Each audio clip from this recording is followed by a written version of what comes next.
है, ब्राह्मण वर्ग है, वो इन कार्मिक जातियों के घर भोजन भी नहीं करते थे, जिसका कारण कुछ और था। इसका कारण अछूत नहीं था।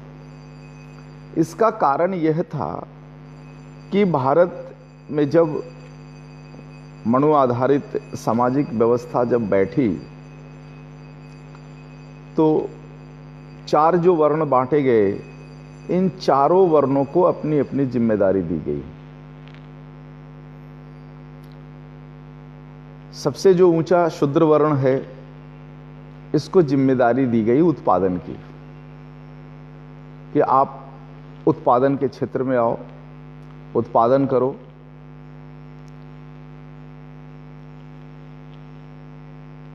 उसके उत्पादन को विश्व बाजार देने के लिए दूसरे नंबर पर वैश्य वर्ग को रखा गया, व्यापारी वर्ग को रखा गया।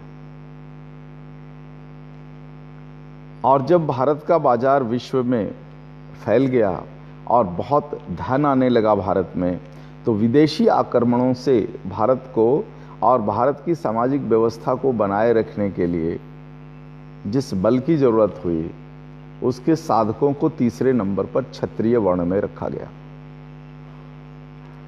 और अंत में नीति निर्धारण के लिए, न्याय व्यवस्था और कानून के लिए चौथे नंबर पर जिस वर्ण की स्थापना की गई, वह है पुरोहित वर्ण और ब्राह्मण वर्ण। पुरोहित और ब्राह्मण वर्ण को यह जिम्मेदारी दी गई कि यह जो शूद्र वर्ण है, जो उद्योग उत्पादन से जुड़ा हुआ है, इनके वस्तुओं का विपणन आप वैश्यों के माध्यम से कराओ। और इस विपणन की व्यवस्था में आप इन शूद्र वर्ण से किसी भी तरह का कमीशन मत लेना। यह निःशुल्क सेवा आपकी होनी चाहिए शूद्र वर्ण के साथ। तो नियम बना कि आप इन शूद्र वर्ण के घर से पानी तक नहीं लोगे। बिल्कुल निस्वार्थ भावना के साथ यह जो शूद्र वर्ण का जो उत्पादित वस्तुएं हैं, इनके जो अनाज हैं, लकड़ी के कारीगरी से बना हुआ जो सामान है, लोहे की कारीगरी से जो बना हुआ सामान है, स्वर्ण चांदी जो आभूषण हैं, इन सब के विपणन का काम आप वैश्यों की मदद से कराओगे। और इसके बदले में आप कुछ भी नहीं लोगे इनसे। तो एक बड़े ही सशक्त बंधन में बांध दिया गया कि आप इनके घर का पानी भी नहीं पी सकते। कमीशन के नाम पर आप पानी भी नहीं मांग सकते इनसे, लेकिन इनके वस्तुओं के विपणन की पूरी जिम्मेदारी आपकी है। अब ये जो जिम्मेदारियां हैं, कुछ संस्कारों में ढाल करके और दिया गया। जैसे एक बड़ी सरल बात है कि शूद्रों के घरों में, वैश्यों के घरों में और क्षत्रियों के घरों में भगवान सत्यनारायण की पूजा कराने का एक विधान चला। ये कहा गया शूद्रों को कि आप अपने घर की शांति के लिए और अपने स्वास्थ्य के लिए भगवान सत्यनारायण की पूजा करो। सत्यनारायण वह कोई शरीर वाला भगवान नहीं हो सकता है। सत्यनारायण वह ईश्वर जो प्रकृति के सत्य से जुड़ा हुआ है, इनका पूजा कराओ, पूजा करो आप। तो पूजा के लिए पूजा कौन कराएगा? तो जो विधि व्यवस्था में है, जो कानून व्यवस्था में है, वह व्यक्ति आएगा। यानी पुरोहित वर्ण का व्यक्ति शूद्र के घर में भगवान सत्यनारायण की पूजा कराने के लिए आएगा। वैश्य के घर में वो जाएगा, क्षत्रियों के घर में वो जाएगा, और पूजा कराने के लिए वो पूरा एक लिस्ट तैयार करके देगा।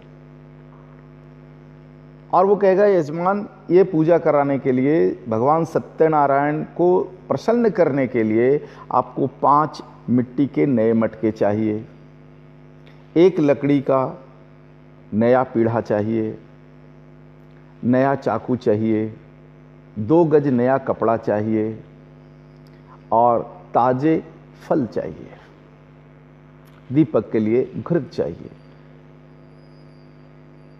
तो जिसके यहां सत्यनारायण भगवान की पूजा हो रही है वो क्या करेगा?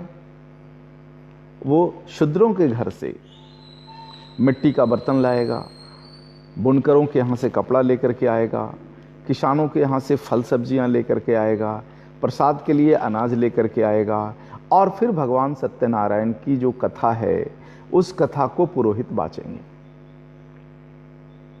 और अंत में पुरोहित को क्या मिलेगा? दक्षिणा स्वेच्छा के हिसाब से, उसकी जो इच्छा है वो दे दे, वो पुरोहित डिमांड नहीं कर सकता। और फिर कभी वह पुरोहित अगर उस गली से गुजर जाए, उस यजमान के गली से गुजर जाए, तो वह पूजा कराने के बदले में कुछ कमीशन ना मांग ले। इसके लिए एक सामाजिक बंधन में बांध दिया गया कि आप उनके घर का पानी तक नहीं पियोगे।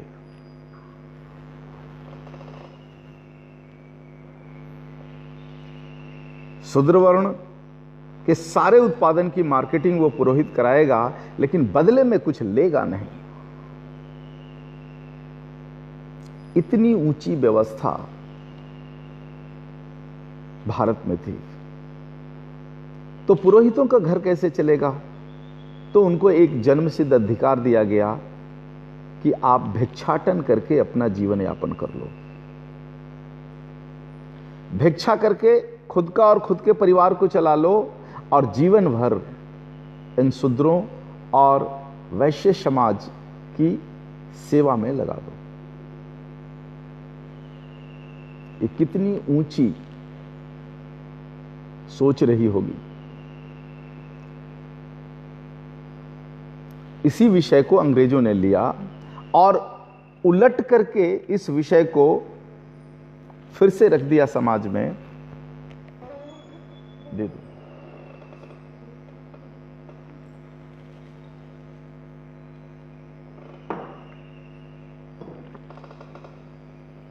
कि ये पुरोहित तो तुमको अछूत समझते हैं, इसलिए तुम्हारे हाथ का पानी भी नहीं पीते। आप देखो, मंदिरों का निर्माण दक्षिण भारत के पेरियारों ने किया।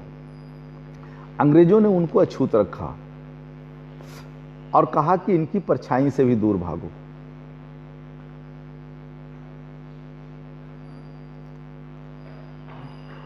शूद्रों का छुआ हुआ पानी ना पियो। ये मटका बनाने वाले, कृषि का कर्म करने वाले, लकड़ी के और धातु के वस्तु बनाने वाले, इन लोगों ने अपने हाथ से गढ़ करके इन वस्तुओं को बनाया है, वो तो पवित्र है, लेकिन जिस हाथ ने गढ़ा है वो अपवित्र कैसे हो सकता है? इस समझ से अंग्रेजों ने भटका दिया। और ये पूरा जो कार्मिक समाज है भारत का,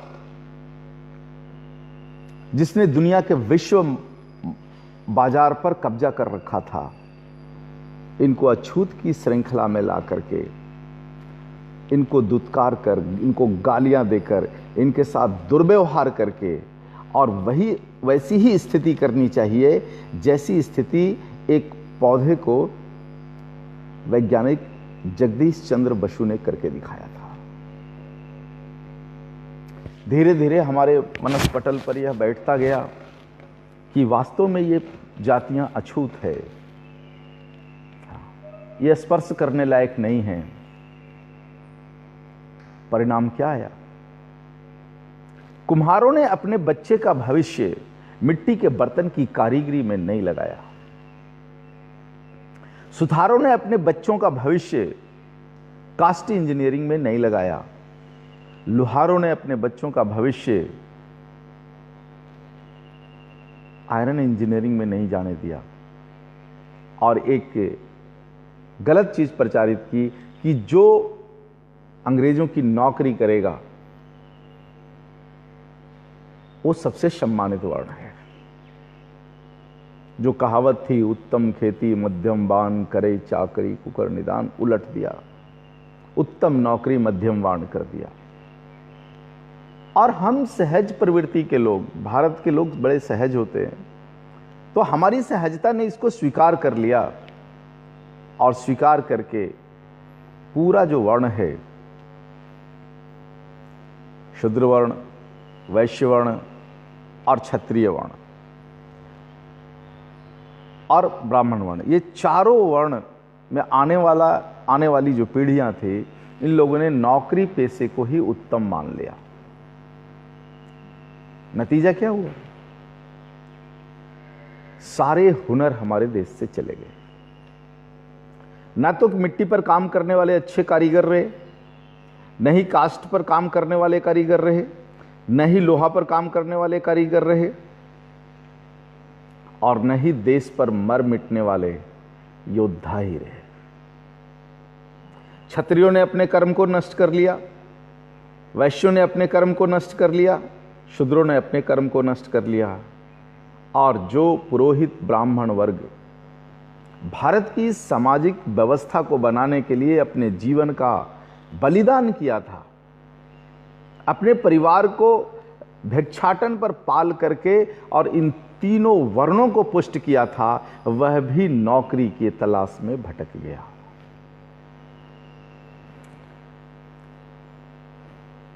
अंग्रेजों की सोची समझी ये नीति चाल आज सफल हो गई। हम अपनी संस्कृति के एक एक पहलुओं पर प्रश्न चिन्ह लगाने लग गए। जैसा शब्द अंग्रेजों से निकलता था,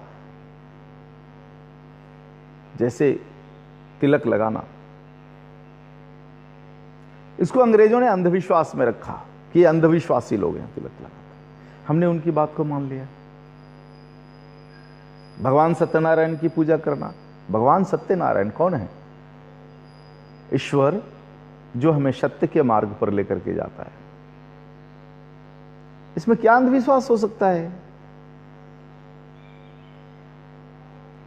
हर व्यक्ति कहीं ना कहीं किसी न किसी रूप में ईश्वर को मानता ही है। भूगोल के हिसाब से ईश्वर का स्वरूप अलग हो सकता है, लेकिन विषय तो मानना ही पड़ेगा। ये जितने नास्तिक हैं जो भगवान को नहीं मानते, ध्यान से देखना, इन पर भी जब संकट के बादल आते हैं तो एक आशा की दृष्टि से ये आकाश को निहारते हैं। आकाश में किसको तुम देख रहे हो? ये सवाल उन सारे वामपंथियों से मैं करता हूं जो अपने आप को नास्तिक बताते हैं। आपको देखा है हमने कि जब संकट के बादल आप पर गहराते हैं, तब आप भी आकाश की ओर देखते हो, उस शून्य आकाश की ओर देखते हो। उस शून्य आकाश में आपका मन किसी भगवान के स्वरूप को खोजता है, ढूंढता है कि प्रकृति मुझे आकर के मदद करे।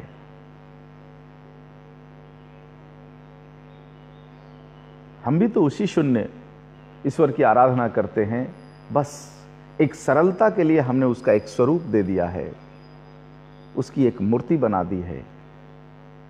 उस मूर्ति में हम संपूर्ण प्रकृति को देखते हैं, संपूर्ण प्रकृति के संतुलन को देखते हैं। क्या अंतर है दोनों में?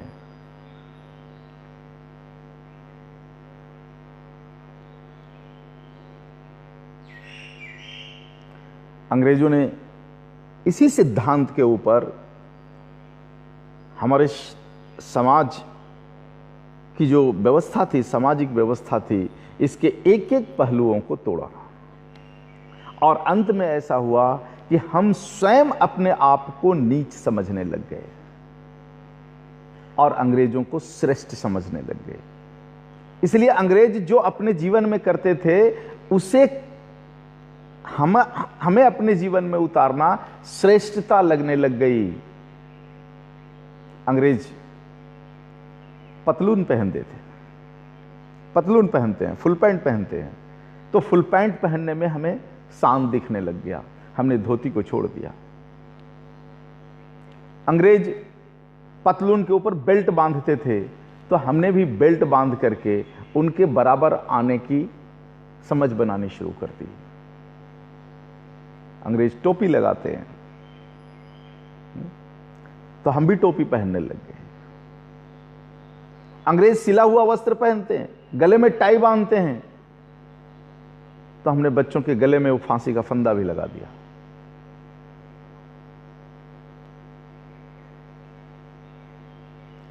अंग्रेज सीधे हाथ से खाना नहीं खाते, छुरी और चम्मच लेकर के खाते, तो हम भी उनके छुरी और चम्मच को अपनी भोजन व्यवस्था में लगा दी। अंग्रेजों की लुगाइयां घर में खाना नहीं बनाती, होटल में खाते थे, तो हम भी होटल में खाने लग गए। अंग्रेजों का वो सारा कुछ नकल किया हमने, क्योंकि हमें हमारी नजरों में अंग्रेज ऊंचे दिखने लग गए और हमने स्वयं को नीच समझ लिया। इसी नीचता ने हमारे मन में एक भाव स्थापित कर दिया कि ये गोरे बड़े हैं और इनके सामने हम भारत के काले लोग नीचे हैं। 3 पीढ़ियां चल गई, अब हमारे रक्त के कतरे कतरे में यह भाव भर गया है और यही भाव आज भी हमें ऊपर उठने नहीं दे रहा है। इस विषय से आप एक गणित लगा सकते हो कि अंग्रेजों ने भारत की सांस्कृतिक व्यवस्था को तोड़ने के लिए, यहां की कानून व्यवस्था को तोड़ने के लिए, हमारे वाणिज्य को तोड़ने के लिए कितनी बारीकी से सोच समझ करके कार्य किया था।